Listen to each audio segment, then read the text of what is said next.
Hello guys, welcome to science dot. मैं हूं आपके एजुकेटर मलिक और आज का हमारा टॉपिक है सेल। हम लोग बेसिक्स जानने की कोशिश करते हैं कि सेल है क्या, किसने डिस्कवर किया। ये सब कुछ हमें पढ़ना है इस चैप्टर में। So let's start. What is cell? Cell is the basic structural functional and fundamental unit of life. ये हमारे लाइफ का बेसिक यूनिट है। इसके छोटा अगर कुछ है तो वो हमें एक लाइफ फॉर्म करके नहीं दे सकता है ना। ये हमारा स्ट्रक्चरल यूनिट है, फंक्शनल यूनिट है एंड फंडामेंटल यूनिट भी है। फंडामेंटल यूनिट है। सो ये जो है ना, जैसे आप यहाँ पे एक एग्जांपल समझने की कोशिश करो। मान लो एक सेल है, ठीक है। ये बहुत सारे ऑर्गेनेल्स होते हैं, जो यहाँ पे बहुत सारे पार्ट्स होते हैं ना, उसे हम लोग ऑर्गेनेल्स कहते हैं। क्या कहते हैं? ऑर्गेनेल्स। फॉर एन एग्जाम्पल आप समझो, आपका घर है, ठीक है। इसमें बहुत सारे रूम्स हैं। किचन होगा, हॉल, बेडरूम, तीन चार बेडरूम्स होंगे। मान लो हॉल है, जो हॉल का काम क्या है, यहाँ पे आप बैठो, टीवी देखो, एंटरटेनमेंट वगैरह का। जो भी गेस्ट आपसे मिलने आए हैं उनको यहाँ पे आप एंटरटेन करते हो। आपके पास किचन है, किचन में आप यहाँ कुकिंग वगैरह करते हैं। बेडरूम है, जाओ रेस्ट करो, सो जाओ, और क्या। तो इस तरीके का जो फंक्शन है ना, सारे पार्ट्स का अलग अलग फंक्शन है। वैसे ही सेल का भी फंक्शन होता है। इसके अंदर अलग अलग पार्ट्स हैं जिसे हम लोग ऑर्गेनेल्स कहते हैं। इन सभी का अलग अलग फंक्शन है और इनको एक ही अंदर में ये पैक किया हुआ है, जिसे हम लोग सेल मेम्ब्रेन कहते हैं। उससे हम लोग थोड़ी देर में अभी समझेंगे क्या है वो। तो ये हमारा बॉडी का एक बेसिक यूनिट है, यानी ये स्ट्रक्चर भी प्रोवाइड कर रहा है। इसका फंक्शन भी सारा अलग अलग होगा अकॉर्डिंग टू देयर स्ट्रक्चर। और ये हमारे लिए एक बेस प्रोवाइड कर रहा है। That is why it is fundamental unit of our life. अब इसे किसी ने तो डिस्कवर किया होगा। किसने डिस्कवर किया? Robert Hooke. कब डिस्कवर किया? In the year 1665। Robert Hooke जो हैं, उन्होंने कॉर्क लिया। कॉर्क आप लोग जानते हैं, बॉटल कॉर्क जो होता है, बॉटल्स में लगे होते हैं उनसे। सॉरी, बॉटल कॉर्क्स में इन्होंने ले लिया और उसका एक थिन स्लाइस कट किया। ओक ट्रे से लिया था ये। इसका जब इन्होंने थिन स्लाइस कट किया, इसको एक माइक्रोस्कोप के अंदर ऑब्जर्व किया, तो उन्हें ऐसा स्ट्रक्चर मिला, यानी हनी कॉम्ब लाइक स्ट्रक्चर। ये इन्होंने ऐसा कंपार्टमेंट्स बना रखा था। तो ये जो कंपार्टमेंट्स थे, इसका ही इन्होंने नाम दे दिया सेलुलर या सेल्स, है ना। इसका मतलब क्या होता है? कंपार्टमेंट्स। और ये हनी कॉम्ब लाइक स्ट्रक्चर्स थे। बट वेट है, इन्होंने जो डिस्कवरी की, तो इन्होंने बार्क ऑफ ओक ट्री से डिस्कवर किया। मतलब कि ये डेड सेल्स थे, ये डेड थे। लेकिन हम लोग तो जानते हैं कि सेल्स लिविंग है। तो अब किसने ये बताया? ये बताया कि सेल्स लिविंग है एंटन वॉन लेवेनहॉक। हमारे जो लेवेनहॉक साहब हैं, उनके पास उनका खुद का माइक्रोस्कोप था। तो वो हर चीज़ को ना ऑब्जर्व कर लिया करते थे अपने माइक्रोस्कोप में। जैसे उन्होंने दही ले ली, उसको ऑब्जर्व कर लिया। कभी उन्होंने रेड ब्लड सेल्स ले लिया, उसे ऑब्जर्व कर लिया। कभी उन्होंने स्पर्म सेल्स ले लिए, उसे ऑब्जर्व किया कि इस तरीके का अपेयरेंस है। और ये सारे में एक कॉमन चीज़ें इन्होंने देखी कि ये सारे मूव कर रहे हैं, मूव कर रहे हैं। और मूवमेंट क्या है? Movement is the characteristic of living. Movement कर रहे थे ये सारे, यानी कि ये लिविंग थे। और यही बात इन्होंने बताई कि सेल्स जो हैं वो लिविंग होते हैं, लाइव सेल्स होते हैं। और सेल का बायोलॉजिकल वर्ड क्या है? साइटो। बायोलॉजी में इसका वर्ड है साइटो। और सेल की स्टडी अगर कोई करते हैं तो उसे कहते हैं साइटोलॉजी। किसी भी चीज़ की स्टडी हो तो उसमें हम लोग लॉजी के लगा देते हैं, लॉजी। ओके। जैसे जूलॉजी, बायोलॉजी, ये सारे बायो को स्टडी करना है तो बायोलॉजी। जू को स्टडी कर रहे हैं, एनिमल से स्टडी कर रहे हैं तो जूलॉजी, है ना। और ये अगर सेल्स की स्टडी कर रहे हैं तो साइटोलॉजी। अब आते हैं सेल थ्योरी। सेल थ्योरी किसने दी? तो सेल थ्योरी सबसे पहले इन्होंने ट्राई किया था श्लेडेन, जो कि एक जर्मन बॉटनिस्ट थे। इन द ईयर 1838, और स्वान जो कि एक जूलॉजिस्ट थे, ठीक है, इन द ईयर 1839।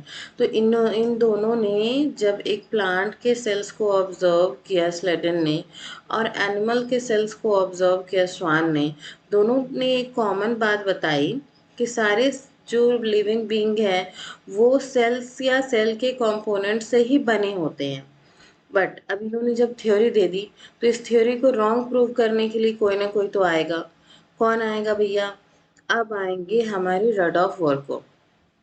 रडॉल्फ वर्को साहब आए, उन्होंने 1855 में इनके थ्योरी को बताया कि ये जो सेल्स होते हैं ना वो प्री एग्जिस्टिंग सेल्स से बने होते हैं, प्री एग्जिस्टिंग होते हैं, और वही डिवाइड होकर के न्यू सेल्स बना देते हैं।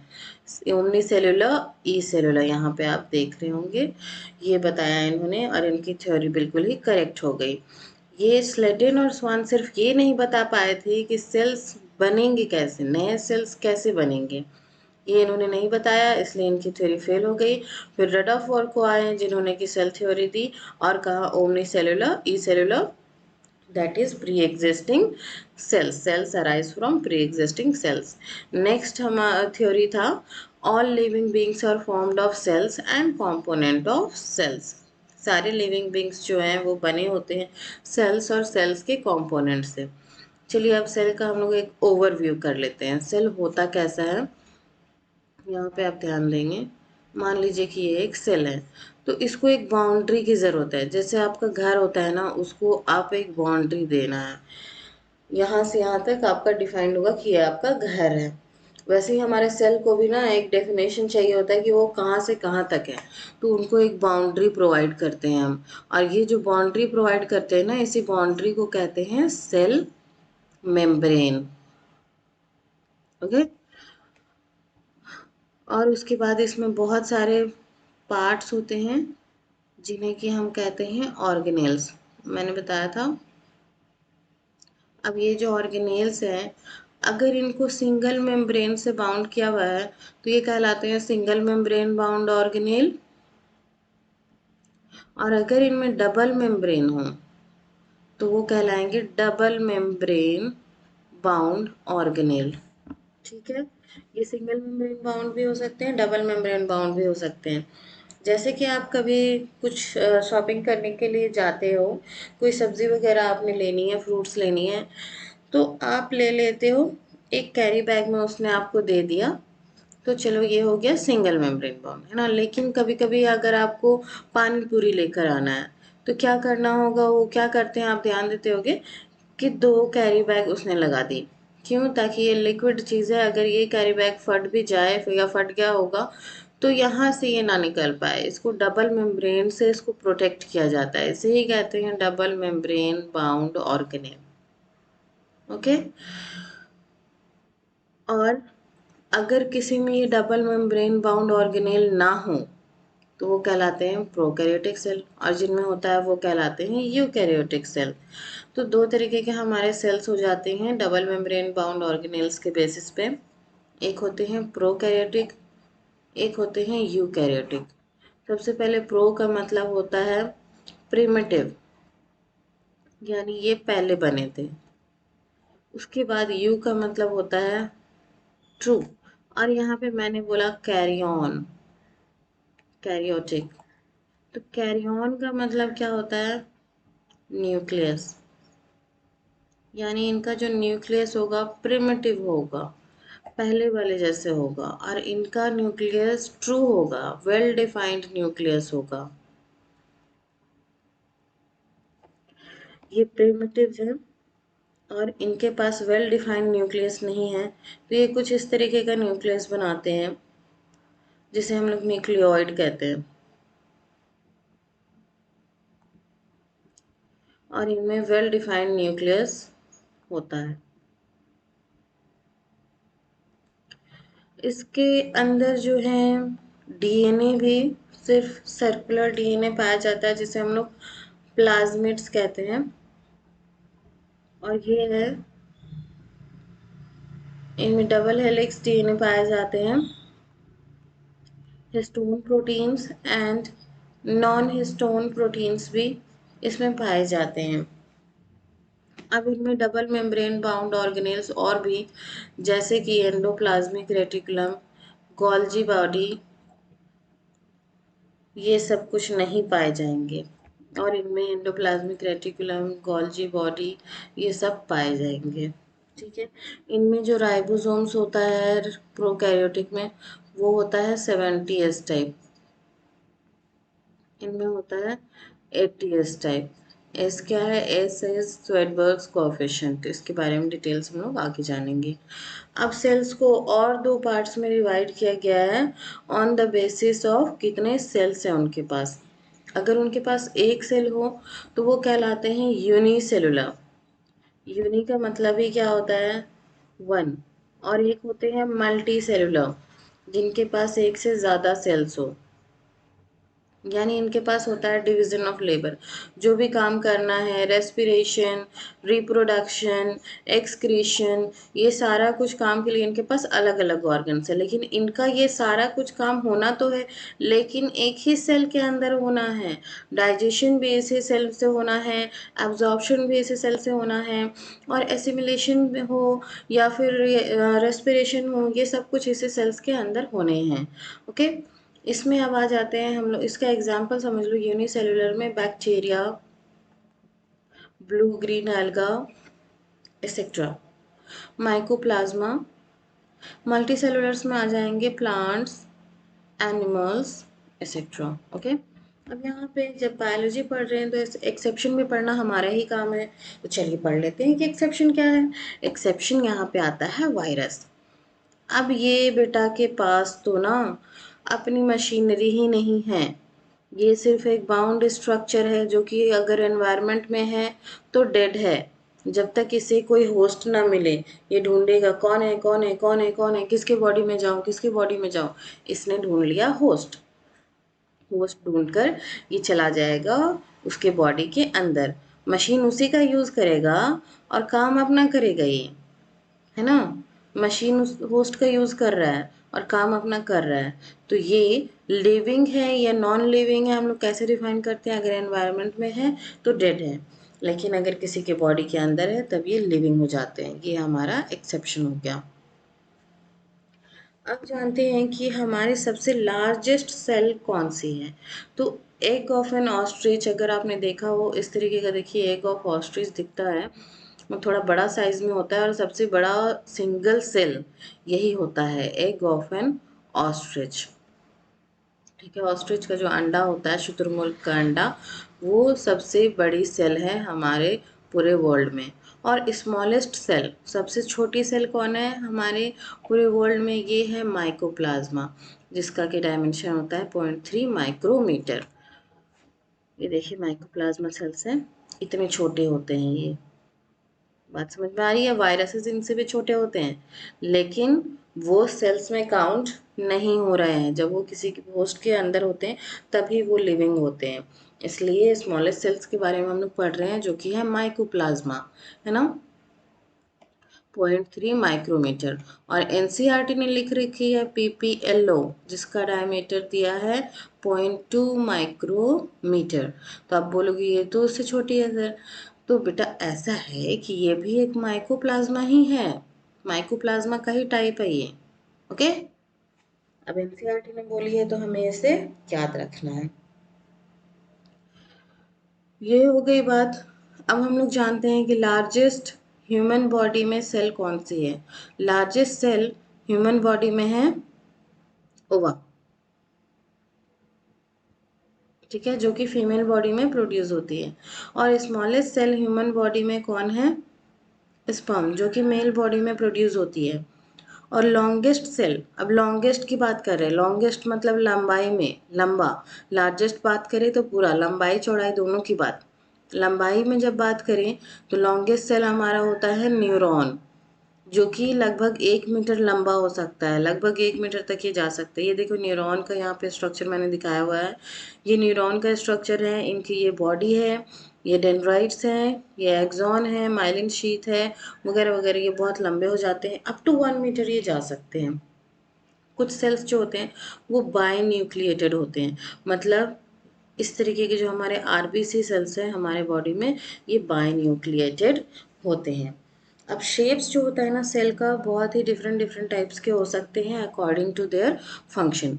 ये हो सकते हैं कि पॉलीगोनल हो या डिस्क लाइक हो। डिस्क लाइक देखिए, ये दिख रहे हैं आपको आरबीसीज, डिस्क लाइक हो जाए, कॉलमनर हो जाए, इस तरीके का कॉलम बना रहे हो, या क्यूबॉइडल हो जाए, क्यूब्स बना रहे हो, या थ्रेड लाइक हो। थ्रेड लाइक स्ट्रक्चर भी इनका हो सकता है। इरेगुलर ऐसा ऐसा भी जैसा तैसा सेल का स्ट्रक्चर हो सकता है। जैसा ये फंक्शन परफॉर्म करेंगे उसके अकॉर्डिंग इनका शेप होगा। अब हम लोग बात करते हैं बैक्टीरियल शेप्स के बारे में। बैक्टीरिया के भी शेप्स अलग अलग होते हैं। अगर वो बैसिलस है तो वो होते हैं रॉड शेप्ड, ओके। और अगर ये स्फेरिकल है, रॉड शेप्ड होंगे इस तरीके के, तो ये होते हैं बैसिलस। और अगर ये स्फेरिकल है, गोल गोल से स्फेयर्स बना रहे हैं, तो ये होते हैं कॉकस। और अगर ये विब्रियो हैं, कॉमा शेप्ड, तो ये कहलाते हैं विब्रियो। और अगर ये स्पाइरल शेप्ड है तो ये कहते हैं स्पाइरलम, स्पाइरल शेप्ड होते हैं। ये देखिए difference between prokaryotic and eukaryotic cells, जो कि मैंने आपको बता दिया है। इसका एग्जांपल्स भी यहाँ पे मैंने दे दिया है, आप यहाँ से स्क्रीनशॉट्स ले सकते हैं या फिर आपको पीडीएफ में प्रोवाइड कर दिया जाएगा, आप वहाँ से डाउनलोड कर सकते हैं। और अगर आपको ये चैनल पसंद आ रहा हो, इसमें सारे बायोलॉजी के सारे चैप्टर्स कवर करूँगी मैं। आप क्लास 9th के स्टूडेंट हो, 10th के हो, ग्रेजुएशन स्टूडेंट्स हो, या आप किसी कंपटीशन का प्रिपेयर कर रहे हो, लाइक नीट का प्रिपेयर कर रहे हो, या फिर आप CSIR के लिए प्रिपेयर कर रहे हो, तो भी ये वीडियो आपके लिए बहुत हेल्पफुल होने वाला है। So do like it, comment. आपको जो चैप्टर समझ में नहीं आते हैं वो चैप्टर्स आप कमेंट करें ताकि मैं उसके ऊपर वीडियो बना सकूं। और हमारे चैनल को सब्सक्राइब करना ना भूलें और बेल आइकन ज़रूर दबाएं। ओके, चल let's move on. Prokaryotic cells के बारे में हम लोग डिटेल्स जानने की कोशिश करते हैं। ये होते कैसे हैं, दिखते कैसे हैं, इनका अगर एक स्ट्रक्चर हम लोग देखें तो पहले मैंने बताया कि सेल की अपनी एक बाउंड्री होती है, इनकी भी बाउंड्री होगी। तो इनके ऊपर 3 लेयर का बाउंड्री, 3 लेयर की बाउंड्रीज होती है, 1 2 3। जो ये पहला लेयर होता है ना, आउटर मोस्ट लेयर, इसे हम लोग कहते हैं ग्लाइकोकैलिक्स। पहले लेयर को क्या कहते हैं, ग्लाइकोकैलिक्स। ये 2 तरीके के हो सकते हैं, या तो ये लूज शीथ जैसे होंगे जिन्हें हम लोग स्लाइम लेयर कहते हैं, या फिर ये बिल्कुल ही हार्ड होंगे, टफ होंगे, तो ये कहला जाएंगे कैप्सूल, ओके। और इसके अंदर जो लेयर होता है उसको कहते हैं सेल वॉल। सेल वॉल का काम क्या होता है, ये रिजिड होते हैं, नॉन लिविंग होते हैं, और इनका काम होता है प्रोटेक्शन का। ये मैकेनिकल सपोर्ट प्रोवाइड करते हैं and it protects the cell from bursting. Cell को बर्स्ट होने से ये रोकते हैं। थर्ड लेयर है हमारा प्लाज्मा मेम्ब्रेन, जो कि एक सेमी परमिएबल मेम्ब्रेन है। और ये किसी भी चीज़ को जो इसके अंदर आनी है, वाटर या कोई और चीज़ जिसे इसे अंदर आना है या सेल के बाहर जाना है, उसको परमिशन है या नहीं, वो देने का काम होता है प्लाज्मा मेम्ब्रेन का। जैसे हम लोग कभी ट्रैवल कर रहे होते हैं ना, तो हम लोग देखते हैं ना बेटा कि पुलिस ने लगा रखी है वहाँ पे 2 4 चेयर्स लेकर बैठे हुए हैं। अब आप वहाँ से पार में लगे, रुको रुको रुको रुको रुको, फिर हम लोग रुक जाते हैं। उसके बाद हम लोग बोलते हैं हाँ जी सर बोलिए, तो चलो चेक कराओ क्या है इसमें। फिर हम लोग वहाँ से चेकिंग कराते हैं, हमारा सारा सामान चेक हो जाता है, फिर वहाँ से हम लोग निकल लेते हैं। तो यही है प्लाज्मा मेम्ब्रेन, इनका भी काम यही है। ए रुको रुको रुको, तुम्हारा क्या है, तुम क्या लेकर जा रहे हो यहाँ से, वो सब देखना। अगर कोई काम की चीज़ नहीं है, पता चला कि प्लाज्मा मेम्ब्रेन सोया है और ये यहाँ से इसका जो ऑर्गेनेल्स है राइबोसोम से लेकर कोई भाग गया, अब बताओ इसका बाकी का काम कैसे होगा। प्रोटीन्स कौन बनाएगा, राइबोसोम का तो काम ही होता है प्रोटीन्स बनाना। हे बेटा, ये तो बड़ा दिक्कत वाली बात हो जाएगी। इसलिए प्लाज्मा मेम्ब्रेन का प्रेजेंट होना ज़रूरी होता है। ये रोकेंगे कि अंदर के जो ज़रूरी चीज़ें हैं, जो ज़रूरी काम करते हैं, वो लोग बाहर ना जा सकें, या बाहर से कोई ऐसा इन्वेजन ना हो जो कि इस सेल को नुकसान पहुंचा सके। इसलिए बाहर के भी चीज़ों को ये अंदर नहीं आने देते हैं। होप कि आपको ये बिल्कुल क्लियर हो गया होगा। अब ये जो प्लाज्मा मेम्ब्रेन है ना सेल की, ये आगे चलकर कभी कभी एक्सटेंड हो जाती है, ऐसे ऐसे फोल्ड्स बना लेती हैं, तो इसे हम लोग कहते हैं मीजोजोम्स। क्या कहते हैं? मीजोजोम्स। ये हमारा प्लाज्मा मेम्ब्रेन ही है जो कि आगे जाकर एक्सटेंड हो गया है और फोल्ड हो गया, तो ये हो जाते हैं मीजोजोम्स। अब ये किस फॉर्म में फोल्ड होते हैं? अगर इन्होंने वेसिकल्स बनाना है तो वेसिकल्स के फॉर्म में फोल्ड हो जाएंगे, ये कभी कभी ट्यूब के फॉर्म में फोल्ड हो जाते हैं, ट्यूब्स बनाते हैं, या लैमेले के फॉर्म में ये फोल्ड हो जाते हैं। तो मीजोजोम्स के इतने सारे फॉर्म्स होते हैं, 3 फॉर्म ही है, उस चीज़ को हम लोग जान लेना है। और ये है क्रोमैटोफोर्स। कभी कभी प्लाज्मा मेम्ब्रेन ना अंदर एक्सटेंड होकर के, ये प्रोकैरियोटिक सेल्स की बात हो रही है, याद रखिएगा आप, यहाँ क्रोमैटोफोर्स भी बना लेते हैं, यानी ये कलर देने का काम करते हैं। क्रोमा मतलब होता है कलर, और फोर्स मतलब जो कलर बियर करते हैं, क्रोमैटोफोर्स। अब आते हैं मेसोसोम्स के बारे में। मेसोसोम्स मैंने बता दिया कि क्या है, ये प्लाज्मा मेम्ब्रेन से एक्सटेंड हुए हुए वेसिकल्स या ट्यूब्यूल्स या लैमेले हैं, इस तरीके से ये एक्सटेंड हो जाते हैं। ठीक है, तो इनका फंक्शन क्या होगा? Cell wall formation. ये अंदर की तरफ तो हो गया, लेकिन अगर ये बाहर की तरफ बढ़े तो ये बना लेते हैं सेल वॉल, सेल वॉल का फॉर्मेशन। दूसरा इनका काम होता है, डीएनए का रेप्लिकेशन भी करते हैं ये। डीएनए जो है वो रेप्लिकेट करेंगे इनके ही थ्रू, और इसका डॉटर सेल्स में डिस्ट्रीब्यूशन भी यही कराते हैं, मेसोसोम्स। ये रेस्पिरेशन में भी हेल्प करते हैं। ब्रीद इन ब्रीद आउट, मैंने बताया था कि ये एक सिंगल सेल है, सिंगल सेल के अंदर ही सारा काम होना है, तो इसके अंदर जो रेस्पिरेशन का प्रोसेस है वो कौन कराएगा? मेसोसोम। इनके पास थोड़ी ना इनके अलग से ना नोज है या लंग्स है रेस्पिरेशन कैरी आउट करने के लिए, तो कौन कैरी आउट करेगा? मेसोसोम्स कैरी आउट करेंगे। ये सिक्रीशन का काम भी करते हैं, ये कुछ कभी कभी एंजाइम सिक्रीट कर लेते हैं, या according to dependent upon its process या इट्स वर्क, ये कुछ सिक्रेशन भी करते हैं। और इनका काम क्या होगा? जैसे कि आप देख रहे हो कि ये सरफेस एरिया को बढ़ा रहे हैं, तो इनका काम होता है इंक्रीज ऑफ सरफेस एरिया।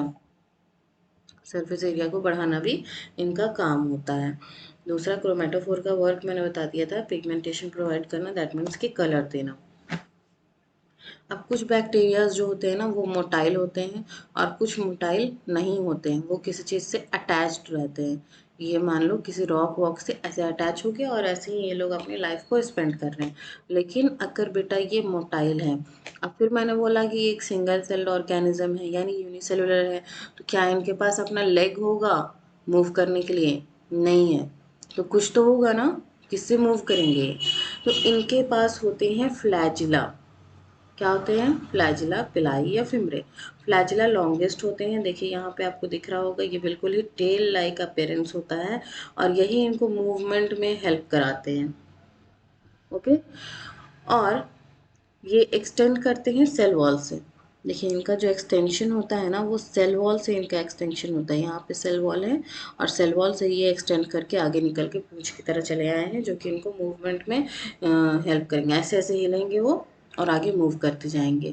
और इनमें पिलाई और फिमरे भी होते हैं, जो कि स्मॉल स्ट्रक्चर होते हैं। यहाँ पे आप देख रहे होंगे कि ये पिलाई, यहाँ से आपको दिख रहा है, ऐसा होता है पिलाई, और ये है फिमरे। फिमरे यहाँ पे दिखाया नहीं, लेकिन इस तरीके का ये फिमरे भी होता है, छोटा छोटा स्ट्रक्चर होता है। अब आप यहाँ देखो फ्लैजिला के पार्ट्स, फ्लैजिला इतने लंबे हैं तो इनको भी तो पार्ट्स में डिवाइड किया गया होगा ना, तो इनमें होता है हुक, जहाँ से ये अटैच्ड होते हैं, हुक, है ना। जैसे आप देखते हो ना कि किसी चीज़ को अटैच करना है तो कुंडी वगैरह में इस तरीके का हुक बना होता है, तो ऐसे ही हुक इनके पास भी होता है। बाकी ये बेसल बॉडी है, और और बॉडी होता है इनका। ठीक है, 2 पार्ट्स में इनको फिलामेंट, और एक जो होता है वो फिलामेंट जो कि सबसे लंबा पार्ट होता है। अब पिलाई जो होते हैं वो ट्यूबुलर फाइबर्स के बने होते हैं, प्रोटीन के फाइबर्स से बने होते हैं। फिमरे जो होते हैं वो ब्रिस्टल फाइबर के बने होते हैं, और इनका काम क्या है? इनका सिंपल एक ही फंक्शन होता है, attachment to the rock. Rock से अटैच्ड हो जाना, क्योंकि ये मूवमेंट करते नहीं है, तो सिर्फ इनको अटैचमेंट के लिए ही चाहिए होगा, तो छोटे छोटे स्ट्रक्चर चाहिए होंगे ना, तो इसीलिए इनका स्ट्रक्चर छोटा होता है पिलाई और फिमरे का। और इनका काम क्या होता है? किसी भी रॉक में या जहाँ पे इनको अटैच होना है वहाँ जाकर के ये अटैच हो जाए इनके थ्रू।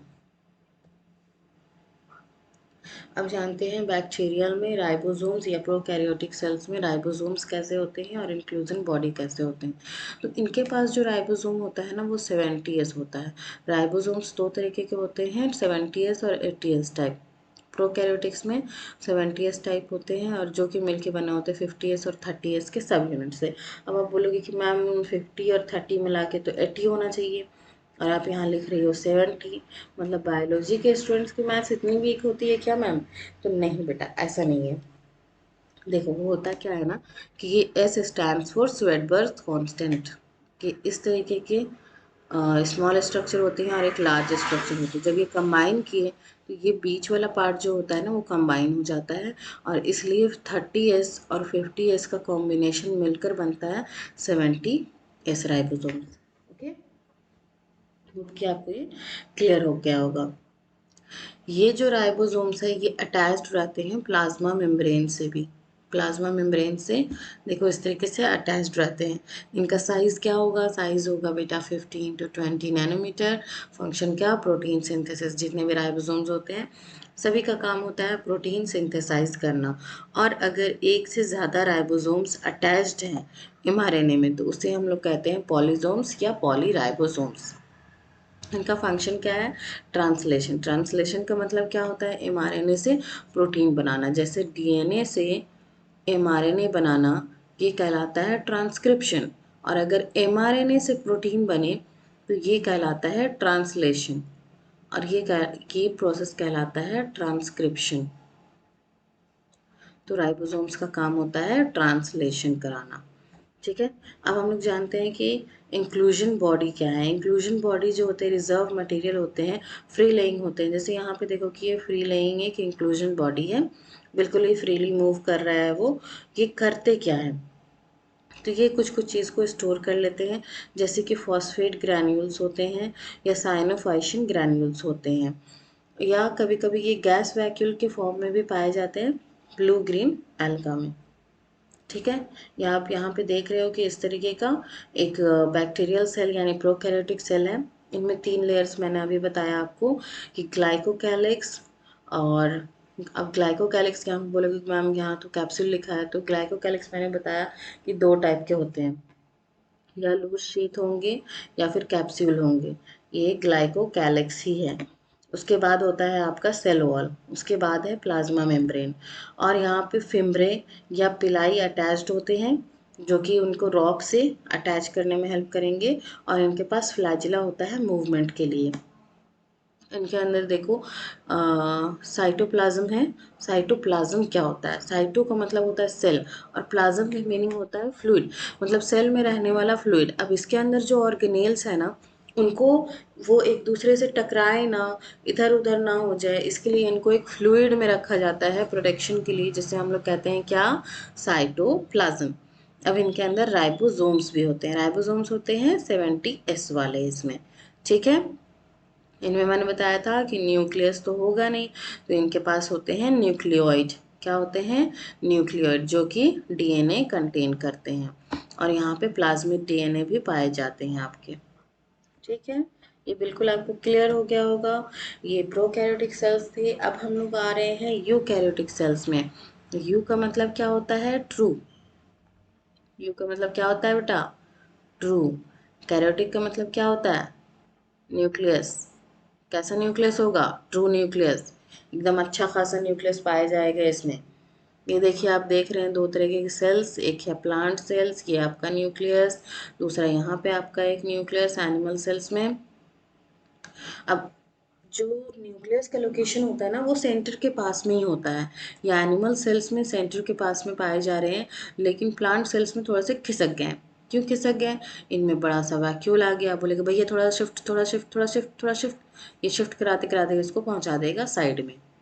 ठीक है, और ये जो एनिमल सेल्स है इनमें वैक्यूल्स होते हैं, बहुत छोटे होते हैं या कभी नहीं भी होते हैं, इसलिए ये बिल्कुल सेंटर पे पाए जाते हैं। अब देखिए, इसमें जो स्ट्रक्चर है हम लोग देख रहे हैं कि क्या कॉमन होगा। एक स्ट्रक्चर ऐसा हम लोग समझते हैं, मान लीजिए ये एक यूकैरियोटिक सेल है, तो इनको भी एक बाउंड्री चाहिए, जैसे प्रोकैरियोटिक सेल्स को चाहिए थी, जैसे हमारा घर होता है उसको एक बाउंड्री चाहिए कि हमारा घर यहाँ तक है।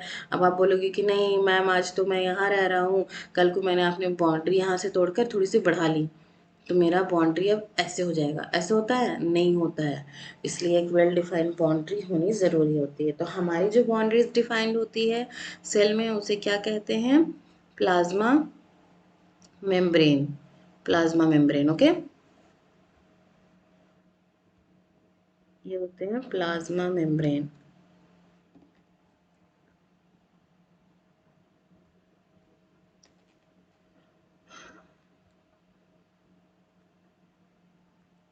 प्लाज्मा मेम्ब्रेन होते हैं हमारे। इसके अंदर सॉरी इसके अंदर न्यूक्लियस होगा। एनिमल सेल्स मान लो यहाँ पे मैं ड्रॉ करती हूँ, तो एनिमल सेल्स में भी न्यूक्लियस होंगे। उसके बाद इससे अटैच नेटवर्क लाइक स्ट्रक्चर होते हैं जिन्हें हम लोग एंडोप्लाज्मिक रेटिकुलम कहते हैं, और उससे अटैच थैलीज होती हैं सैक लाइक स्ट्रक्चर जिसे हम लोग गोल्जी अपैरेटस या गोल्जी कॉम्प्लेक्स या गोल्जी बॉडी कहते हैं। इनमें राइबोसोम्स होते हैं, अटैच्ड रहते हैं, कुछ फ्री राइबोसोम्स भी होते हैं। यहाँ पे लाइसोसोम्स भी आपको देखने को मिलेगा, वैक्यूल्स होंगे, और माइटोकॉन्ड्रिया जो कि सॉसेज शेप्ड स्ट्रक्चर होता है जो कि बहुत ही इंपॉर्टेंट है हमारे लिए, जिसको हम लोग आगे पढ़ेंगे। माइटोकॉन्ड्रिया होते हैं। ये सारे स्ट्रक्चर्स हमारे सेल के अंदर पाए जाते हैं। यहाँ पे अगर आपको प्लास्टिड्स पाए जा रहे हैं तो ये हो जाएगा प्लांट सेल प्लास्टिड्स में, लेकिन एनिमल सेल्स में प्लास्टिड्स नहीं होते हैं। यहाँ पे अगर आपको सेंट्रियोल्स मिल रहे हैं तो ये हो जाएंगे एनिमल सेल्स जो कि प्लांट सेल्स में नहीं होते हैं। अब बात करते हैं एक सेल वॉल की। प्लाज्मा मेम्ब्रेन के ऊपर अगर एक प्रोटेक्टिव लेयर लगा हुआ है तो उसे कहते हैं सेल वॉल। ये सिर्फ आपको पाए जाएंगे प्लांट सेल्स में, एनिमल सेल्स में आपको नहीं मिलते हैं। बोलोगे क्यों ऐसा मैम, ऊपर वाले ने क्यों हमारे साथ ऐसा किया कि हमें सेल वॉल नहीं दिया, प्लांट्स को दिया? तो देखो बेटा, हमारे पास ना लिम्स है, हम मूव कर सकते हैं, अपना प्रोटेक्शन कर सकते हैं, लेकिन प्लांट्स क्या है, क्या वो अपना प्रोटेक्शन कर सकते हैं? नहीं। तो उनको प्रोटेक्शन के लिए खुद के लिए कुछ चाहिए ना, खुद के बचाव के लिए, इसलिए इनके पास होता है सेल वॉल, जो कि शुरू शुरू में जब प्लांट्स ग्रोइंग होते हैं तो सेल वॉल भी ग्रो कर रहे होते हैं, वो लिविंग होते हैं। लेकिन जब पूरा प्लांट मैच्योर हो जाता है और सेकेंडरी ग्रोथ में आ जाता है तो ये सेल वॉल डेड हो जाते हैं। अब ये हम लोग जानते हैं कि जो ये सेल वॉल है, जैसे देखो आप प्लांट को देख रहे हो, कभी ना क्या होता है कि आप जा रहे हो कहीं पे घूम रहे हो, घूमते घूमते आपने प्लांट को मार दी लात, है ना, इसे लगेगी चोट, चोट लग जाएगी। अब अगर तुम किसी ह्यूमन बीइंग को लात मारो तो उसे चोट लगेगी, वो अपने बचाव में वापस से तुम्हें मारेगा, हो जाएगी वहाँ पे फाइट। लेकिन क्या प्लांट्स आपको वापस से मार सकते हैं? नहीं मार सकते। तो उनके प्रोटेक्शन के लिए सेल वॉल लगा होता है ताकि उनको ज़्यादा चोट ना आए या अंदर का जो कोई पार्ट्स है वो डैमेज ना हो, उसके बचाव के लिए सेल वॉल लगा होता है। और एनिमल्स को इसकी ज़रूरत होती नहीं है, तो सेल वॉल हमारे में एब्सेंट होता है। प्लास्टिड्स देखिए, इनमें प्लास्टिड्स जो हैं वो प्रेजेंट होते हैं। प्लास्टिड्स का काम क्या होता है प्लांट सेल में? ये क्लोरोप्लास्ट, क्रोमोप्लास्ट, ल्यूकोप्लास्ट ये सबको प्रोवाइड कराते हैं, मतलब ये पिगमेंटेशन का काम करते हैं। जैसे आपने देखा था प्रोकैरियोटिक सेल्स में क्रोमैटोफोर्स थे जो कि पिगमेंटेशन करा रहे थे, अब यहाँ पे प्लास्टिड्स हैं जो पिगमेंटेशन कराएंगे। अब क्या हमें पिगमेंटेशन की ज़रूरत है? नहीं, हम लोग तो भैया प्लांट से लेकर अपना काम चला लेते हैं, प्लांट्स को खा पी लेते हैं, हो जाता है हमारा काम। लेकिन इनको प्लास्टिड्स चाहिए क्योंकि ये अपना खाना खुद बनाते हैं, यानी क्लोरोप्लास्ट होता है जिसके अंदर क्लोरोफिल पिगमेंट होता है जो कि इनको खाना बनाने में हेल्प करता है। अब हम तो डिपेंडेंट है प्लांट के ऊपर, तो हमें प्लास्टिड्स की ज़रूरत नहीं है। इनमें जो वैक्यूल्स होते हैं ना, जो वेस्ट मटेरियल होते हैं वो स्टोर करने के लिए कुछ चाहिए, तो इसलिए इनका जो वैक्यूल्स होता है, देखिए कितना बड़ा सा यहाँ पे वैक्यूल है, आप देख रहे होंगे, जो कि वेस्ट मटेरियल को सैप हो या वाटर हो या और भी कोई एक्सक्रीटरी मटेरियल है उसको स्टोर कर लेते हैं। हमारे में बहुत छोटे से वैक्यूल होंगे या ना भी होते हैं, क्योंकि हमारा जो एक्सक्रीटरी मटेरियल प्रोड्यूस होता है उसको हम लोग एक्सक्रीट आउट कर देते हैं। ठीक है। क्लोरोप्लास्ट इनमें प्रेजेंट होंगे, जब प्लास्टिड्स प्रेजेंट है तो क्लोरोप्लास्ट होंगे ही होंगे। इनके पास, हमारे पास यानी एनिमल्स के पास क्लोरोप्लास्ट नहीं होते क्योंकि प्लास्टिड्स ही नहीं है। यहाँ पे सेंट्रियोल्स एब्सेंट होते हैं प्लांट सेल्स में, लेकिन सेंट्रियोल्स हमारे पास प्रेजेंट होते हैं। देखिए आपको मैं यहाँ पे दिखा रही हूँ, सेंट्रियोल्स हैं जो कि सेल डिवीज़न में हेल्प करते हैं। सेंट्रियोल्स का पूरा पूरा फंक्शन हम लोग अच्छे से जानेंगे जब हम लोग सेल डिवीज़न पढ़ेंगे। उसके बाद न्यूक्लियस इनमें देखिए साइड में होता है। अभी मैंने आपको बताया कि न्यूक्लियस को भैया शिफ्ट शिफ्ट शिफ्ट करा के वैक्यूल साइड में पहुंचा देता है, और ये जो न्यूक्लियस है ये बिल्कुल ही सेंटर पे होते हैं। इनको कोई शिफ्ट नहीं करा रहा है, इसलिए ये पूरा अपना स्पेस अच्छे से लेकर रखते हैं, इसलिए बिल्कुल ही सेंटर पे ये होते हैं।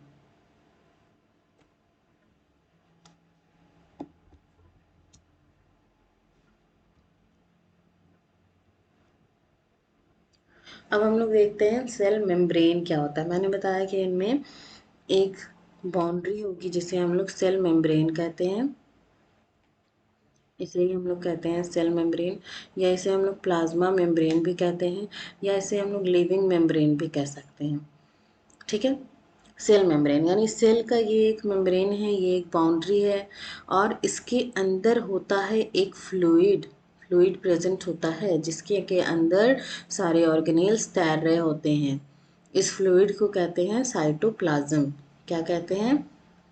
साइटोप्लाज्म या प्रोटोप्लाज्म। प्रोटोप्लाज्म, साइटो का मतलब सेल, प्रोटो का मतलब लिविंग लिविंग फ्लूइड इसके अंदर होते हैं, जिसे हम लोग साइटोप्लाज्म या प्रोटोप्लाज्म भी कहते हैं। अब आते हैं वापस से सेल मेम्ब्रेन की तरफ। ये हमारा एक सेल मेम्ब्रेन का इलस्ट्रेटेड स्ट्रक्चर आपको यहाँ पे दिख रहा होगा, जिसे कि दिया था सिंगर एंड निकोलसन ने। बहुत सारे लोगों ने ट्राई किया, सभी की थ्योरीज फेल होती गई, और उसके बाद 1972 में हमारे आए सिंगर एंड निकोलसन साहब। उन्होंने दिया फ्लूइड मोज़ैक मॉडल। क्या दिया? Fluid mosaic model. मतलब इस फ्लूइड के अंदर ये जो लिपिड्स हैं, प्रोटीन्स हैं, ये मोज़ैक कर रहे होते हैं, मज़े कर रहे होते हैं इसके अंदर, है ना, पैटर्न में मूव करते हैं। और ये एक लिपिड का बाई लेयर होता है। यहाँ पे आप देखो कि ये वाले जो ऑरेंज ऑरेंज जैसे है ना, ये लिपिड है, ऊपर में भी और नीचे में भी लिपिड का बाई लेयर आपको दिख रहा होगा। दो लेयर है लिपिड का, और इसके अंदर प्रोटीन्स एम्बेडेड रहते हैं। प्रोटीन्स एम्बेडेड है, अगर पूरी तरीके से एम्बेडेड है तो उनको हम लोग कहते हैं इंटीग्रल प्रोटीन। पूरी तरीके से अंदर धसे हुए हैं तो उसे कहते हैं इंटीग्रल प्रोटीन। और अगर पूरा अंदर नहीं हो तो ये पेरिफेरी पे सिर्फ यानी सरफेस पे लगे हुए हो तो उसे कहते हैं हम लोग पेरिफेरल प्रोटीन। क्या कहते हैं? Peripheral protein.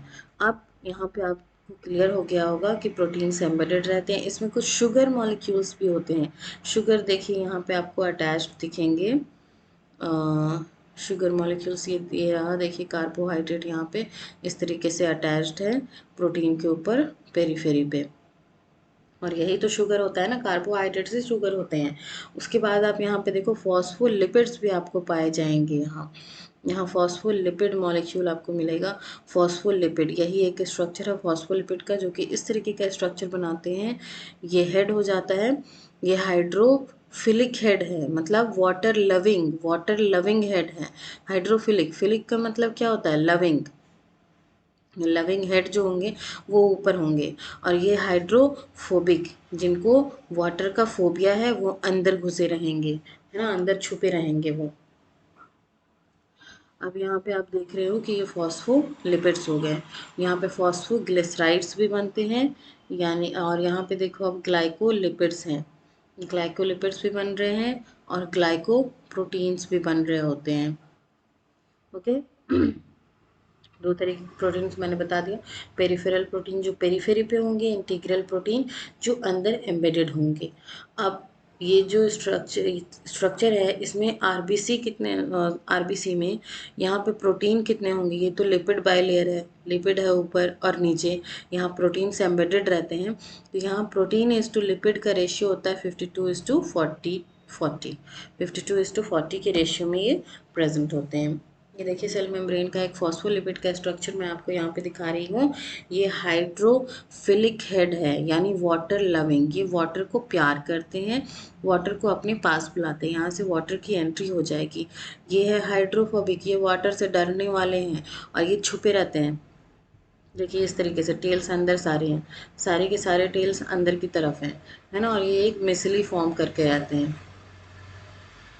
मिसलीज बनाकर रहते हैं ये इनका पोलर हेड होता है और ये नॉन पोलर टेल। ये जो पोलर हेड है ये हाइड्रोफिलिक हेड होता है और ये जो नॉन पोलर टेल है ये हाइड्रोफोबिक टेल होता है।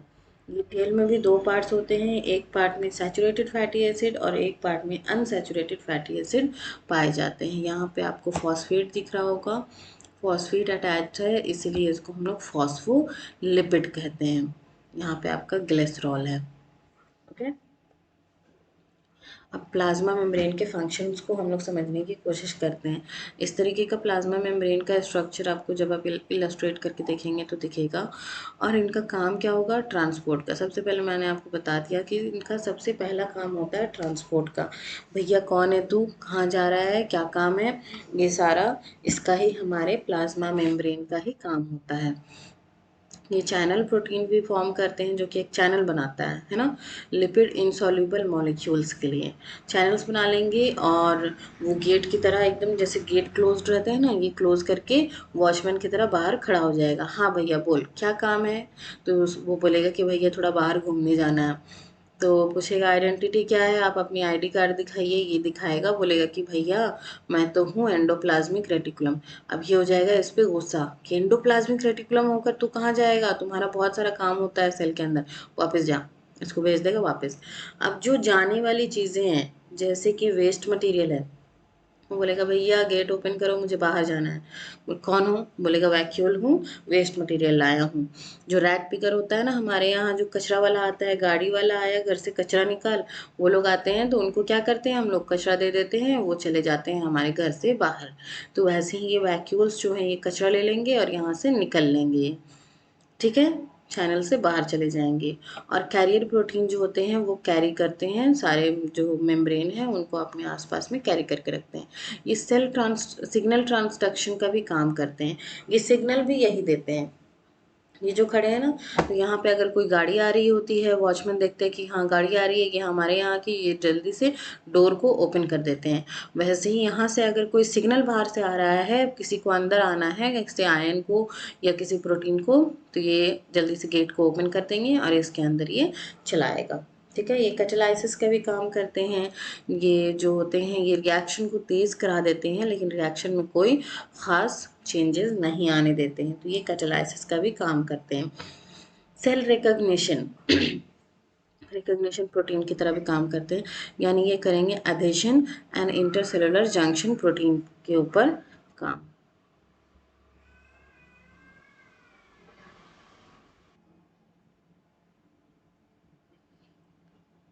सो लेट्स कंटिन्यू, हम लोग कर रहे थे सेल रिकग्निशन।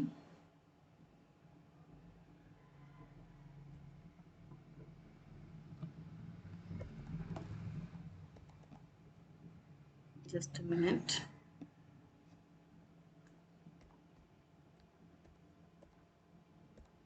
यहाँ पे कर रहे थे हम लोग सेल रिकग्निशन प्रोटीन का काम करता है, जैसे कि अधेशन और इंटरसेलुलर जंक्शन। तो ले ले, तो सेल अधेशन का भी काम करता है या इंटरसेलुलर जंक्शन प्रोटीन की तरह भी ये काम करता है। यहाँ पे आप देख रहे हो कि अधेशन का काम क्या होता है, अटैच टू द साइटोस्केलेटन या extra cellular protein, protein fibre carbohydrates से अटैच होना। जैसे कि ये सेल है, ये सेल मेम्ब्रेन है, सेल मेम्ब्रेन से यहाँ से अटैच हो जाएगा साइटोस्केलेटन से, साइटोस्केलेटन से एक्स्ट्रा सेलुलर प्रोटीन से अटैच होना, उसके बाद कार्बोहाइड्रेट से अटैच होना, या इसका वाइस वर्सा भी इसी का काम होता है एडेशन प्रोटीन का। इंटरसेलुलर जंक्शन प्रोटीन की तरफ ये काम करता है, इसमें हो सकते हैं टाइट जंक्शन, यानी ये जिप लॉक की तरह करेगा, जिप लॉक है ना, एक दूसरे से ये ऐसे ऐसे लॉक्ड रहेंगे एकदम बहुत ज़्यादा। जैसे आपने जिप देखा होगा ना, बैग वगैरह की चेन्स में देखो जिप होते हैं ना, इस तरीके से ये लॉक होते हैं। तो इस तरीके का इनका लॉक हो जाएगा। और ये जो है किस में पाए जाएंगे, ये हमारे इंटेस्टाइन में पाए जाते हैं, किडनीज में पाए जाते हैं, या एपिथेलियम ऑफ द स्किन, इसमें टाइट जंक्शन पाया जाएगा। टेस्मोसोम्स जो होते हैं इनका काम क्या होता है, ये स्ट्रेचिंग को अलाउ करते हैं। जैसे ये अगर इतने बड़े हैं ना, तो इसके अंदर कुछ अगर फिल हो रहा हो तो ये स्ट्रेच होकर के बड़े होने लगते हैं। लाइक हमारा स्टमक, स्टमक में जब खाना जाता है तो वो स्ट्रेच होने लगते हैं। या फिर ब्लैडर, यूरिनरी ब्लैडर भी स्ट्रेच होता है यूरिन को जब स्टोर कर रहा होता है तो। और और हमारा यूट्रस, यानी ह्यूमन या फीमेल बॉडी में जो यूट्रस होता है वो भी इसी तरीके के होते हैं डेस्मोसोम्स। गैप जंक्शंस यानी चैनल, ये गैप प्रोवाइड करते हैं किसी चीज़ को पार होने के लिए, आसपास जाने के लिए। जैसे चैनल्स फॉर आयन या शुगर, एमिनो एसिड, ये सबको पास होने के लिए ये चैनल्स प्रोवाइड करते हैं, गैप जंक्शंस बनाते हैं। जैसे देखो यहाँ पे आपको दिख रहा है ना गैप जैसा, यहाँ पे गैप, तो ये कहाँ पाए जाएंगे, ये पाए जाते हैं हार्ट में, यानी कि ये ब्लड्स के आने जाने के लिए रास्ता बनाते हैं। और दूसरा होता है एनिमल एम्ब्रायोज में भी इसी तरीके का गैप गैप जंक्शन पाया जाता है। यहाँ पे आपको बिल्कुल क्लियर हो गया होगा। टाइट जंक्शन मैंने बता दिया कि ये जिप लाइक बनाता है और इंटेस्टाइन में पाया जाएगा, किडनी में, और epithelial cell of the skin में पाए जाएंगे। ये बिल्कुल ही टाइट होते हैं, इस तरीके से इनका अपीयरेंस आप यहाँ पे देख सकते हो। डेस्मोसोम्स जो होते हैं वो स्ट्रेचिंग को अलाउ करते हैं, यानी स्टमक को स्ट्रेच कर रहे हो, ब्लैडर को स्ट्रेच कर रहे हो, या फिर यूट्रस को स्ट्रेच करके कुछ यहाँ पे ये इनका काम होता है स्टोर करना, यानी ये स्ट्रेच हो जाते हैं इस तरीके से। दूसरा होता है गैप जंक्शन, यानी कि चैनल प्रोवाइड करते हैं आयंस के लिए या शुगर के लिए या फिर एमिनो एसिड के लिए, किसी भी चीज़ के लिए ये आयंस प्रोवाइड करते हैं, यानी चैनल्स प्रोवाइड करते हैं। और ये हमारे पाए जाते हैं कहाँ पे, ये हार्ट में पाए जाएंगे या एनिमल के एम्ब्रायोज में पाए जाएंगे। ये देखिए ट्रांसपोर्ट, अब आ गया हमारा ट्रांसपोर्ट की, जो मैंने आपको बताया था कि ये सेल है, सेल मेम्ब्रेन, इसका जो काम होता है वो होता है ट्रांसपोर्ट का।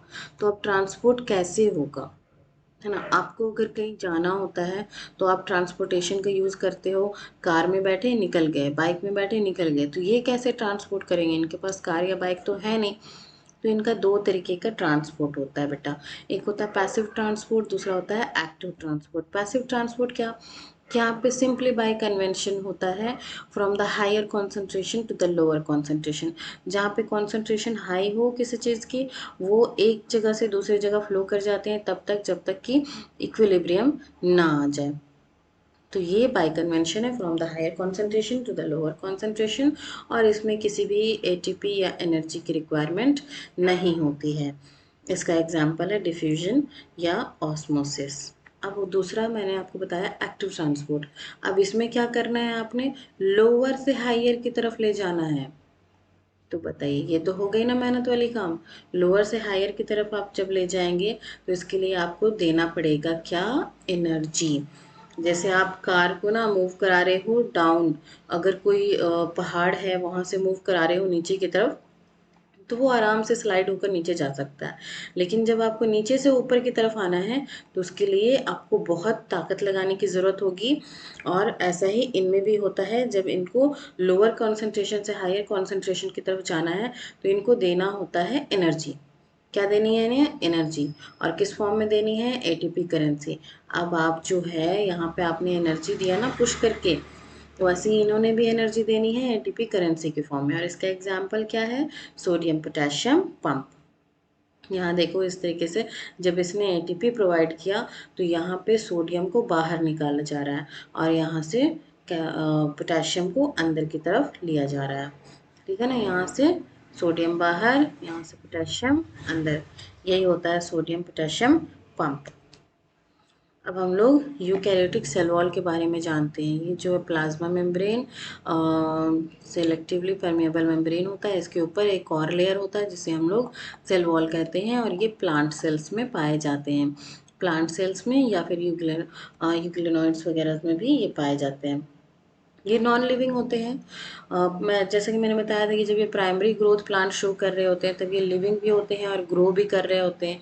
बट जब ये सेकेंडरी ग्रोथ में आ गए, पूरी तरीके से प्लांट का ग्रोथ हो चुका है, तो सेल वॉल जो है वो नॉन लिविंग हो जाएंगे, डेड हो जाएंगे। और इनका काम क्या होगा, ये प्रोटेक्शन प्रोवाइड करते हैं, मैकेनिकल सपोर्ट प्रोवाइड करते हैं, और cell to cell interaction provide करते हैं। है ना, यहाँ पे आप देख रहे होगे कि सेल टू सेल का इंटरेक्शन, यहाँ पे ये एक सेल है और ये एक सेल है, इनका यहाँ पे इंटरेक्शन सेल वॉल के थ्रू हो रहा है। और इनका कॉम्पोजिशन की बात करते हैं कि किस चीज़ के बने होते हैं। तो प्लांट सेल्स में ये बने होते हैं सेल्यूलोज, हेमीसेल्यूलोज और पेक्टिन के, और प्रोटीन। और अगर ये एल्गल सेल वॉल हो तो ये बने होते हैं सेल्यूलोज, गैलेक्टिन्स, मैनेंस एंड कैल्शियम कार्बोनेट। ठीक है, और बाकी सारा मैंने इनका वर्क वगैरह बता दिया। मिडिल लैमेला होता है, मिडिल लैमेला होता है कैल्शियम पेक्टेट का जो ग्लू करता है नेबरिंग सेल्स को। ये मिडिल लैमेला है, यहाँ पे ये नेबरिंग सेल्स को ग्लू कर रहा है, एक साथ जोड़ रहा होता है मिडिल लैमेला। अब हम लोग जानते हैं एंडोमेम्ब्रेन सिस्टम के बारे में। एंडोमेम्ब्रेन सिस्टम क्या है? जैसे कि मैंने आपको बताया था कि एक सेल है, सेल के अंदर एक न्यूक्लियस होता है, यहाँ पे एक नेटवर्क लाइक स्ट्रक्चर होते हैं जिसे हम लोग एंडोप्लाज्मिक रेटिकुलम कहते हैं। इससे अटैच्ड होते हैं सैक लाइक स्ट्रक्चर जिसे हम लोग गोल्जी बॉडी, ये एंडोप्लाज्मिक रेटिकुलम होते हैं नेटवर्क लाइक, और ये sac like structure Golgi bodies होते हैं। यहाँ पे राइबोसोम्स इनसे अटैच्ड हो सकते हैं या फ्री लिविंग हो सकते हैं। यहाँ पे कुछ लाइसोसोम्स भी पाए जाते हैं, वैक्यूल्स पाए जाते हैं। ये लाइसोसोम्स और ये वैक्यूल्स, ये चार चीज़ें जो हैं इनका वर्क इंटरकनेक्टेड होता है, इसीलिए इनको हम लोग एक साथ पढ़ते हैं और इसे कहते हैं एंडो मेम्ब्रेन सिस्टम। ठीक है, अब इनका फंक्शन क्योंकि इंटीग्रेटेड है, एक जैसा फंक्शन, ये सारे मिल करके एक फंक्शन को परफॉर्म कर रहे हैं, इसीलिए इनको हम लोग एक साथ पढ़ रहे हैं। और सबसे पहला इसमें है एंडोप्लाज्मिक रेटिकुलम। ठीक है, एंडोप्लाज्मिक रेटिकुलम के बारे में जब पढ़ रहे हैं तो एंडोप्लाज्मिक, एंडोप्लाज्मिक मतलब क्या?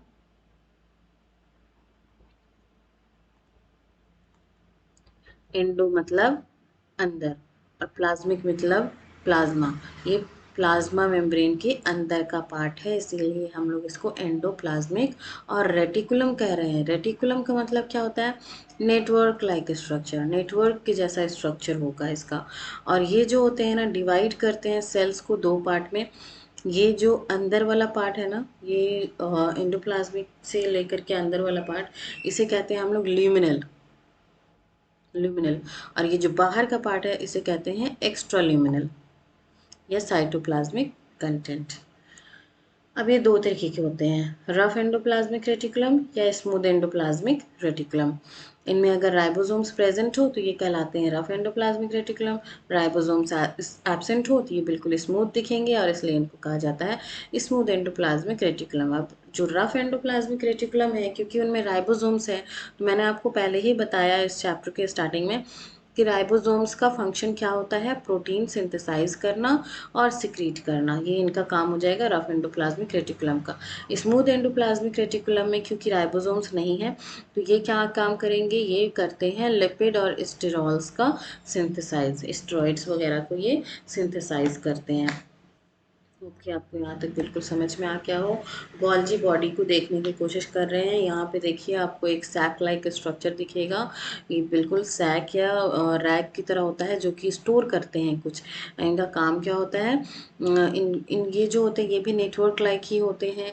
और इसे डिस्कवर किया था हमारे कैमेलियो गोल्जी ने, कैमेलियो गोल्जी इन द ईयर 1898, 1898 में इन्होंने डिस्कवरी की। ये होते हैं गोल्जी बॉडी या गोल्जी कॉम्प्लेक्स।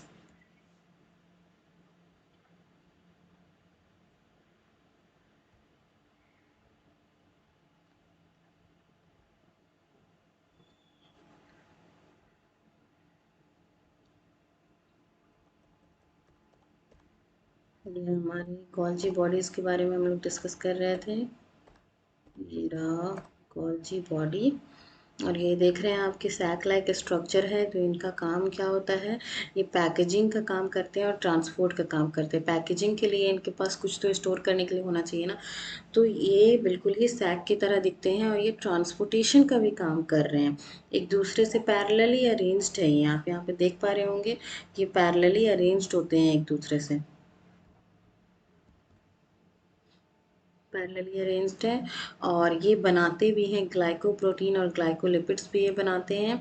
और दूसरा proteins from ER move towards, ये इसका दो फेस होता है, सिस फेज और ट्रांस फेज। ये जो सिस फेज होता है ना, सिस फेज के थ्रू प्रोटीन्स अंदर आते हैं गोल्जी एंडोप्लाज्मिक रेटिकुलम से, और ये ट्रांस फेज के थ्रू होते हुए अंदर चले आते हैं गोल्जी अपैरेटस के अंदर। लाइसोसोम्स जो होते हैं इनको हम लोग सुसाइडल बैग्स कहते हैं। ये सुसाइडल बैग्स क्यों कहलाते हैं? क्योंकि ये सुसाइड कर लेते हैं, मतलब हाइड्रोलाइज कर लेते हैं, डाइजेस्ट कर लेते हैं डाइजेस्टिव एंजाइम्स को। इनमें बहुत सारे डाइजेस्टिव एंजाइम्स होते हैं, जैसे कि हाइड्रोलेजेस हो गए, लाइपेजेस हो गए, प्रोटीएजेस हो गए, कार्बोहाइड्रेजेस हो गए। इनका बहुत ही इंपॉर्टेंट फंक्शन होता है। अगर ये ना होना तो सारे वेस्ट मटेरियल स्टोर होते जाएंगे, स्टोर होते जाएंगे, स्टोर होते जाएंगे, और वो कभी भी ख़त्म नहीं होंगे, है ना। जैसे हमारे यहाँ जो कचरा है, जितने भी वेस्ट हम लोग प्रोड्यूस करते हैं, वो सारे वेस्ट क्या होते हैं? डिकम्पोज हो जाते हैं। सारे के सारे तो नहीं होते हैं, लेकिन कुछ तो डिकम्पोज हो जाते हैं, जो बायोडिग्रेडेबल होते हैं वो डिकम्पोज हो जाते हैं, और उनका डिकम्पोज होना ज़रूरी होता है। जैसे अगर किसी की डेथ हो गई और अगर उसकी बॉडी डिकम्पोज ना हो, तो वैसे स्टोर करते करते करते करते कितनी बॉडीज हो जाते हैं ना आज तक, कितने लोग आए, कितने लोग गए। तो इसलिए डिकम्पोज होना बहुत ज़रूरी होता है, और इसीलिए लाइजोसोम्स जो होते हैं वो भी एक बहुत ही अच्छा काम करते हैं, यानी डाइजेशन का काम करते हैं। और ये एक्टिव ज़्यादातर होते हैं एसिडिक पीएच में। जब इनको एसिडिक पीएच मिलता है ना, तभी ये एक्टिव होते हैं। और ये सिंगल मेम्ब्रेन बाउंड स्ट्रक्चर होते हैं। पैकेजिंग मटेरियल, जब पैकेजिंग का काम हो रहा होता है ना गॉल्जी अपैरेटस में, तभी ये बन जाते हैं लाइजोसोम्स। ठीक है, लाइसोसोम्स का फंक्शन समझ में आ गया। अगर ये लाइसोसोम काम ना करे तो क्या होगा? तो फिर सारे जो वेस्ट हैं जिनको डिकम्पोज होना है, वो इकट्ठा होते जाएंगे और भीड़ लगाते जाएंगे यहाँ पे आकर। जो सेल डिवीज़न हो रहा है, सेल डिवीज़न हो रहा है, वो रुकेगा नहीं। लाइसोसोम्स फिर उसको रोक, अगर लाइसोसोम्स ख़राब हो गया है तो फिर सेल का लाइसिस नहीं होगा, यानी सेल डाइजेस्ट नहीं होगा। अब दूसरा यहाँ पे हम लोग समझ रहे हैं वैक्यूल्स को। वैक्यूल भी सिंगल मेम्ब्रेन बाउंड स्ट्रक्चर होता है। इनका काम होता है वाटर, सैप या एक्सक्रीटरी प्रोडक्ट को स्टोर करना, जो कि मैंने आपको पहले भी बताया। और वैक्यूल्स जो होते हैं टोनोप्लास्ट को स्टोर करते हैं। टोनोप्लांट्स बनाए होते हैं, तो ये मूवमेंट करते हैं अगेंस्ट द ग्रेडियंट। यहाँ पे अब हम लोग आ गए हैं माइटोकॉन्ड्रिया के पास। Mitochondria is the powerhouse of the cell, और ये डबल मेम्ब्रेन बाउंड स्ट्रक्चर होता है। इसे हम लोग पावर हाउस क्यों कह रहे हैं या किचन क्यों कह रहे हैं? क्योंकि यहाँ पे बेसिक जो रेस्पिरेशन का काम होता है ना, ये यही करा रहे होते हैं। यानी एटीपी का फॉर्मेशन कहाँ हो रहा होता है, एनर्जी करेंसी का फॉर्म कहाँ हो रहा है, तो माइटोकॉन्ड्रिया में हो रहा है। ये कैसे दिखते हैं? सॉसेज शेप्ड होते हैं। सॉसेज देखा होगा आपने, इसी तरीके का इनका भी अपीयरेंस होता है। माइटोकॉन्ड्रिया का बहुत छोटे से स्ट्रक्चर होते हैं। ये जनरली जो जब तक इसको डाई नहीं किया जाए तब तक हम लोग इसको नहीं देख सकते हैं। 0.2 to 1 माइक्रोमीटर इनका जो है वो डायमीटर होता है। इनका लेंथ 1 to 4 माइक्रोमीटर होते हैं। इन अब ये राइबोसोम्स भी कंटेन करते हैं। कैसे राइबोसोम्स होंगे? 70s राइबोसोम्स, और इनमें सर्कुलर डीएनए भी पाए जाते हैं। पार्ट्स को डिवाइड करते हैं। जैसे मैंने कहा कि ये डबल मेम्ब्रेन बाउंड स्ट्रक्चर है, तो इनका एक आउटर मेम्ब्रेन होगा और एक अंदर वाला मेम्ब्रेन होगा। दो मेम्ब्रेन होंगे इसमें, तो आउटर मेम्ब्रेन, इनर मेम्ब्रेन हो गए। अब ये जो इनर मेम्ब्रेन अंदर की तरफ फोल्ड हुए हैं, उसे कहते हैं क्रिस्टी। क्या कहते हैं? क्रिस्टी। ये अंदर की तरफ फोल्ड हो गए हैं। और जो इसके अंदर स्पेस है, जो स्पेस है इसके अंदर, इसे हम लोग कहते हैं मैट्रिक्स। ओके। और इनका फंक्शन होता है ग्लाइकोलाइसिस, जैसे कि मैंने बताया कि एटीपी फॉर्मेशन, और फिर ये क्रेब्स साइकिल में भी काम करते हैं, इलेक्ट्रॉन का ट्रांसपोर्ट कराते हैं। 36+2 एटीपी का फॉर्मेशन यहाँ होता है, और ये सेल सिग्नलिंग भी करा रहे हैं, एपोप्टोसिस करा रहे हैं। सेल साइकिल, सेल ग्रोथ और डिफरेंशिएशन में भी इनका पार्ट होता है, जो कि सेल साइकिल चैप्टर में हम लोग पढ़ेंगे। प्लास्टिड्स को जान लेते हैं। प्लास्टिड्स क्या होते हैं? प्लास्ट का मतलब होता है पिगमेंट, यानी जो कलर प्रोवाइड करे, जो पिगमेंट्स प्रोवाइड करे। ये कहाँ पाए जाएंगे? प्लांट्स में और यूग्लेनोइड्स में पाए जाते हैं। ये 3 तरीके के होते हैं प्लास्टिड्स। ठीक है, पहला होता है क्लोरोप्लास्ट, जो कि ग्रीन कलर प्रोवाइड करता है और इसमें क्लोरोफिल और कैरोटिनॉइड होते हैं। दूसरा होता है क्रोमोप्लास्ट, जो कि कलर प्रोवाइड करता है फ्रूट्स और फ्लावर्स को, और इसमें कैरोटिनॉइड्स होते हैं, जैसे कि कैरोटीन और ज़ैंथोफिल्स होते हैं। तीसरा होता है ल्यूकोप्लास्ट, जो कि लिपिड प्रोवाइड करता है, कलरलेस स्टोर, ये न्यूट्रिएंट्स को स्टोर करते हैं। ये कोई कलर नहीं प्रोवाइड करके ये क्या करते हैं? न्यूट्रिएंट्स स्टोर कर रहे हैं। जैसे कि अमाइलोप्लास्ट जो होते हैं ना, वो कार्बोहाइड्रेट से स्टोर करते हैं। एग्जाम्पल पोटैटो में देख लेंगे हम लोग। इलेयोप्लास्ट जो होते हैं वो फैट्स और ऑयल से स्टोर करते हैं। कैसे याद रखेंगे? इलेयो, ऑयल जैसा दिख रहा है नहीं, एल्यूरोप्लास्ट जो होते हैं वो प्रोटीन स्टोर करते हैं एंडोस्पर्म्स में, जैसे कि पल्सेस एग्जाम्पल में यहाँ पे आपको बिल्कुल दिख रहा होगा एलियोप्लास्ट, प्रोप्लास्ट, फिर यहाँ पे आपका क्रोमोप्लास्ट जो कलर प्रोवाइड कर रहे हैं, ये है क्लोरोप्लास्ट, ये है ल्यूकोप्लास्ट। ल्यूकोप्लास्ट 3 तरह के अमाइलोप्लास्ट यानी कार्बोहाइड्रेट्स जो प्रोवाइड करते हैं, एलियोप्लास्ट ऑयल्स बनाते हैं, प्रोटीनोप्लास्ट प्रोटीन्स बनाते हैं, और एक और इसकी टाइप होते हैं अमीलोप्लास्ट के जो कि होते हैं स्टेलेटो। अब हम लोग जानते हैं क्लोरोप्लास्ट के बारे में। क्लोरोप्लास्ट क्या कैसे होते हैं, जैसा कि हमने पिगमेंट्स पढ़ा, पिगमेंट्स पे हमने पढ़ा कि एक क्लोरोप्लास्ट होते हैं, ये ग्रीन कलर प्रोवाइड करते हैं सेल को। ये कैसे होते हैं, लेंस शेप हो सकते हैं, ओवल, स्फेरिकल या डिस्कोइड हो सकते हैं, या रिबन लाइक हो सकते हैं। इनका लेंथ 5 to 10 मिलीमीटर या 2 और ब्रेड जो है 2 to 4 मिलीमीटर हो सकता है। ये क्लामाइडोमोनास और एल्गा में एक ही होते हैं, एक क्लोरोप्लास्ट पाए जाएंगे। लेकिन मीजोफिल सेल जो कि हायर प्लांट्स में होते हैं उनमें 20 to 40 क्लोरोप्लास्ट पाए जाते हैं। अब ये भी राइबोसोम कंटेन करते हैं। 70S माइटोकॉन्ड्रिया भी कंटेन कर रहे थे, 70S इनमें भी सर्कुलर डीएनए होगा। अब ये भी क्योंकि डबल मेम्ब्रेन बाउंड स्ट्रक्चर है तो इनके पार्ट्स को कैसे डिवाइड करेंगे, पहला तो आउटर मेम्ब्रेन, दूसरा होता है इनर मेम्ब्रेन, और इनके बीच में जो स्पेस होता है उसको कहते हैं इनर मेम्ब्रेन स्पेस। और होता है इनके पास जो अंदर का स्पेस बच गया, इनर मेम्ब्रेन के अंदर जो स्पेस है उसे हम लोग कहते हैं स्ट्रोमा, जो कि एक्वस फील्ड होता है यानी लिक्विड फील्ड होता है इसमें। और इनके पास होते हैं सैक लाइक थैलाकोइड्स, ये देख रहे हैं आप यहाँ थैलाकोइड्स, और ये एक साथ जमा होकर के बना देते हैं पाइल, कोइन के पाइल जैसे ये दिखते हैं, और इसे कहते हैं हम ग्रैनम या ग्रैना। और ये एक ग्रैना से दूसरे ग्रैना को जोड़ रहा है, ये होता है हमारा लैमेला। ये थैलाकोइड के अंदर का ल्यूमेन दिख रहा है जिसके के अंदर क्लोरोप्लास्ट होते हैं, सॉरी क्लोरोप्लास्ट नहीं, वो कैरोटीन पिगमेंट्स होते हैं। ये आ गया हमारा राइबोसोम्स। राइबोसोम्स के बारे में मैंने आपको बताया था कि राइबोसोम्स दो तरीके के 70S 80S होते हैं। तो पहले ये जानते हैं कि राइबोसोम्स बनी किस चीज़ के होते हैं। राइबोसोम्स जो होते हैं वे सिंगल मेम्ब्रेन स्ट्रक्चर होते हैं जिसे डिस्कवर किया जॉर्ज पैलेट ने इन द ईयर 1953, और ये बने होते हैं RRNA और प्रोटीन से। किससे बने होते हैं, RRNA और प्रोटीन से मिलकर बने होते हैं राइबोसोम्स। ये हमारे राइबोसोम्स है। ये स्मॉल सब यूनिट, ये इसका लार्जर सब यूनिट्स, इस तरीके से ये जब कंबाइन होते हैं तो 70S या 80S का फॉर्मेशन कहते हैं। अगर ये 70S हैं तो ये बने होते हैं 30S और 50S के कॉम्बिनेशन से। अगर ये 80S है तो ये बने होते हैं 60S और 40S के कॉम्बिनेशन से। और 50S का स्मॉलर सब यूनिट्स होता है 23S एंड 5S, और 30S का सब यूनिट होता है 16S। ये जो 60S है वो बने होते हैं 25 और 5.8S। ये जो 40S है वो बने होते हैं 18S के कॉम्बिनेशन से। ये राइबोसोम्स आपको बिल्कुल क्लियर हो गया होगा। सिंगल मेम्ब्रेन बाउंड स्ट्रक्चर होते हैं ये, और इनका काम होता है प्रोटीन फॉर्मेशन का। साइटोस्केलेटन के बारे में जानते हैं। स्केलेटन का मतलब क्या होता है, जो स्केलेटन प्रोवाइड करते हैं ना, ये एक सपोर्ट प्रोवाइड करते हैं। तो सेल को सपोर्ट कौन प्रोवाइड करेगा, सेल का स्केलेटन है तो सेल को ये सपोर्ट प्रोवाइड करेंगे।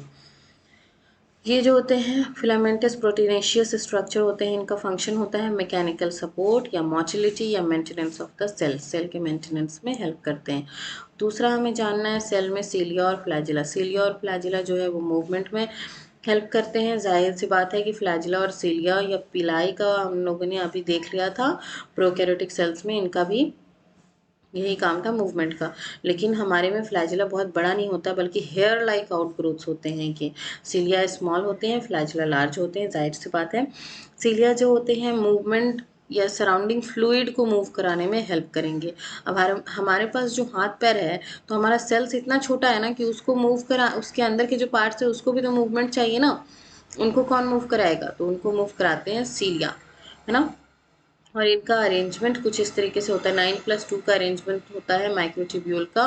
ये देखिए आप यहाँ पे देख रहे होंगे, ये प्लाज्मा मेम्ब्रेन है, ये सेंट्रल ट्यूब्यूल्स है, ये रेडियल स्पोक्स हो गए राउंड राउंड से यहाँ पे, और ये ऐसे अरेंज्ड है सेंट्रल माइक्रोट्यूब्यूल्स यहाँ पे। जो ये डबलेट माइक्रोट्यूब्यूल्स है, ये डबलेट माइक्रोट्यूब्यूल्स है, एक को ए कहते हैं दूसरे को बी कहते हैं। और यहाँ पे इनर शीथ है, यहाँ पे इनर शीथ, और यहाँ पे सेंट्रल माइक्रोट्यूब्यूल्स अटैच्ड है।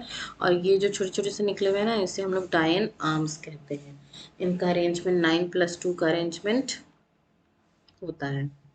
ये देखिए ये 9 है, यहाँ से काउंट करिए 1 2 3 4 5 6 7 8 9, ठीक है। और यहाँ पे 2 का अरेंजमेंट, इसलिए कहते हैं इसे 9+2 अरेंजमेंट।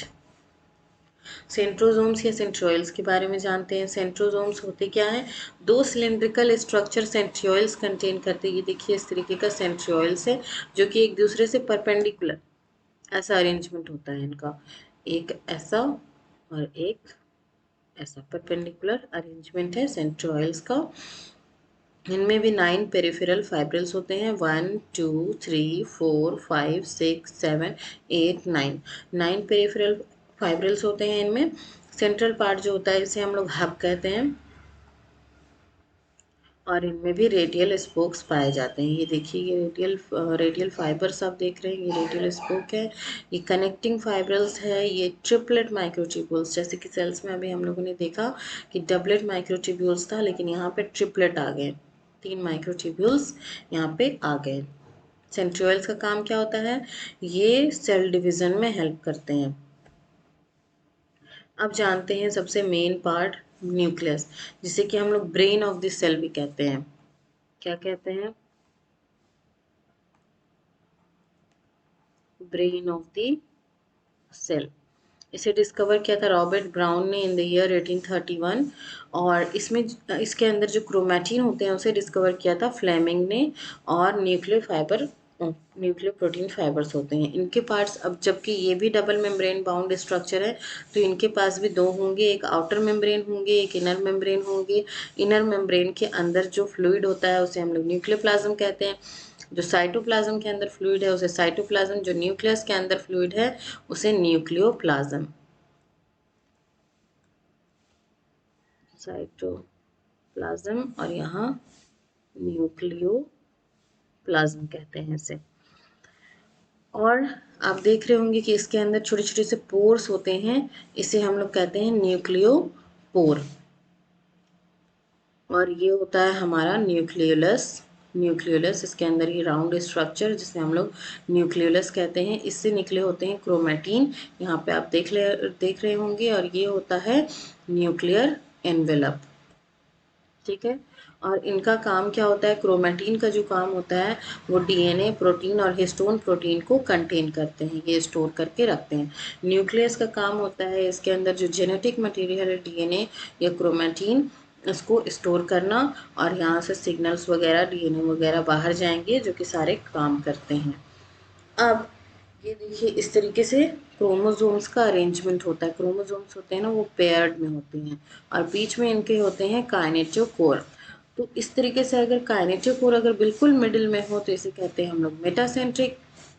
अगर ये थोड़े ऊपर शिफ्ट हो जाए तो इसे हम लोग कहते हैं सब मेटासेंट्रिक, और ये थोड़े और ऊपर शिफ्ट हो जाए तो इसे कहते हैं एक्रोसेंट्रिक, और ये बिल्कुल एंड की तरफ चले जाए तो इन्हें कहते हैं हम लोग टीलोसेंट्रिक। होप कि आपको ये वीडियो पसंद आया हो, ये चैप्टर बिल्कुल क्लियर हो गया हो सेल। और अगर कोई डाउट हो तो आप मुझे कमेंट बॉक्स में पूछ सकते हैं। बाकी सारा मेरे इंस्टा आईडी और यूट्यूब फेसबुक जो भी है सभी का मैं लिंक आपको शेयर कर दूंगी, वहाँ से आप डाउनलोड कर सकते हैं, आपको पीडीएफ मिल जाएगा, वहाँ से आप इसका नोट्स ले सकते हैं। और अगर आपको ये वीडियो पसंद आई हो तो प्लीज़ लाइक करिए, हमारे चैनल को सब्सक्राइब करिए, and do hit the bell icon. Thanks for watching.